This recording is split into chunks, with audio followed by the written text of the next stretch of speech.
great to welcome Oliver Stone, the Oscar-winning filmmaker and director of the new documentary South of the Border, opening in the United States later this month. He's also director of Wall Street, the follow-up to Wall Street. What's this one called?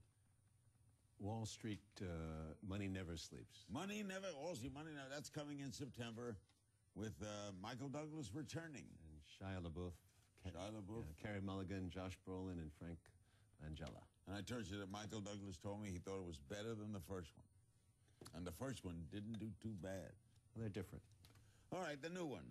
It's a special South of the Border. Why did you do a documentary? This is my fourth one, Larry. I did, two on Castro, one on Arafat, and this is my fourth one. Unusual characters. Yeah, I do. I pick out people that I'd like to know more about because I guess they're so demonized by our media that I want to know, what's going on. And I'm also working on a fifth one, which is a 10-hour documentary. This is the hardest job of my life. It's called The Secret History of the United States. It goes from 1900 to 2010, and it's coming up in Showtime next January, February. With actors? No actors, no. It's all archive footage, very rare. Wow. Goes back to the Russian Revolution and the World War I. An amazing guy. Okay, in this country, Chavez, recently on this program, by the way, and very good guess, whether you like him or not. He's dismissed as a dictator. How do you see him? Oh, I don't see him as a dictator. He's been elected 3 times as president. He's having another election coming up in September. It's going to be monitored again by international groups. 15 times he's been elected. Mexico didn't allow these people to monitor their elections in their last elections. It's crazy. I mean, he was elected by a majority of 65% in 2006. He comes down tough on free media, though. I mean, you wouldn't call this an absolute democracy, would you? Every democracy is relative, but on the other hand, any dictator would not tolerate the degree of opposition in the media. It's very vocal. It's like Fox News on steroids down there. You have no idea what it's like.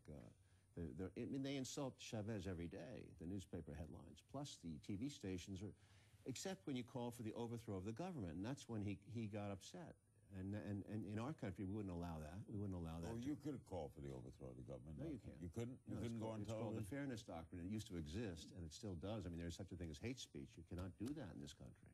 And by the way, most of the opposition is still against him. It's like 90% of the opposition is privately controlled by several families, not rich families, oligarchs, who represent the old way of doing business. Okay. And this is just not true about Venezuela. It's true about the other countries I was in. He was briefly removed in 2002, a coup attempt.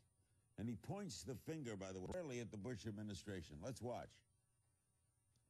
Chavez's reforms provoked fierce resistance from the country's oligarchy. They controlled the Venezuelan media and used it to foment opposition.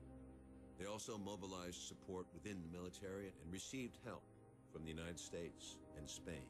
Tuvo un motivo, petróleo. Oil. Bush planificó. Primero, Chavez. Chavez. Petróleo. Oil. Segundo, Second, Saddam. Hussein. Saddam Iraq. Hussein. Iraq. La causa del golpe en Venezuela The cause of y de la invasión a Irak, coup in Venezuela and the Iraq la invasion. misma. It's Petróleo. oil.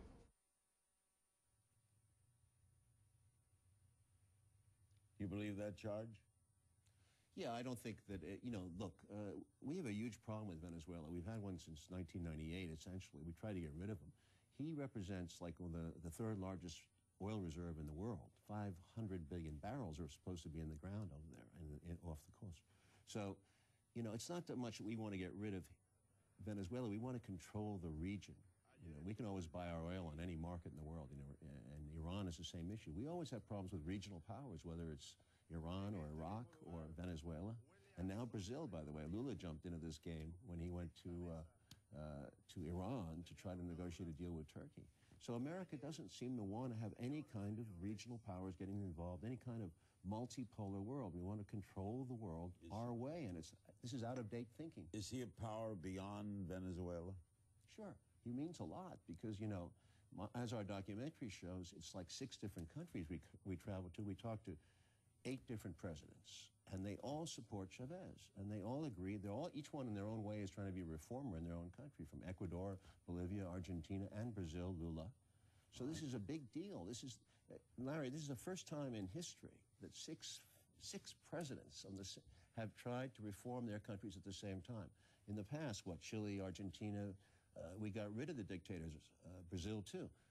One at a time they came. Castro was one at a time. Do you offer any critique of him? I don't have to. There's 20% of the movie is But critique. does Oliver Stone, and this is a documentary pro Chavez, is there anything in it that is critical of him? Yes, quite a bit, actually. There's 20% of it is filled with anger at him. We show some of the Venezuelans. We show, certainly the American media goes crazy about him, and they've distorted the truth. And we also show people like Nestor Kirchner, who's his friend and admits to be his friend, the president of Argentina, ex-president, who says, you know, I tell Hugo, get another presidential candidate to run on your party. Try to create a legacy of 10 presidents who can run. And he's right. And Hugo may have this desire to run because he really does care about these people. And this is what struck me the most. But he wants, you know, he's tried to end the term limits, which is normal. In Europe, they don't have term limits. And he won the referendum. The people like him. He's very popular. So he says, if they want to elect me again, I'll serve. But if they don't want me, I'll get out. And by the way, he obeyed the referendum when they went against it in 2007. He never deviated from the law. Do you like him? Personally, very much like you do, I think. You saw him. You got it. He's hard not to like as a person. He's genuine. You know, let me give you a quick story. In a barrio, the distributor of our movie, Philippe Diaz, told me this story. He was there for a long time, shooting film, and he said, you know, when they had that election in 2006, he never saw so many people lined up from 4 o'clock in the morning on to vote. It was the biggest turnout in the history of Venezuela. It was 75% of the people who voted, unlike America. And they stood there for hours in line to vote. Oliver is sticking around. Jesse Ventura and Representative Connie Mack will join us. It's going to be interesting right after the break. Larry King Live.